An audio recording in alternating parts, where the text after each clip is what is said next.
Ama naming makapangyarihan sa lahat, sinasamba po kita sa lahat ng oras.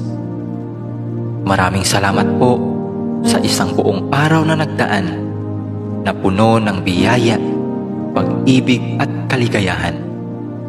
Salamat din po sa mga pagsubok at mumunting mga luha na dumating sa aking buhay, na alam ko pong siya po ninyong paalala sa akin na kayo po ay Diyos na buhay. Maraming salamat po sa pagbabantay sa akin at sa aking pamilya at mga kaibigan sa loob ng maghapong ito, at sa paggabay sa amin sa mga pagsubok na aming nakasalamuha.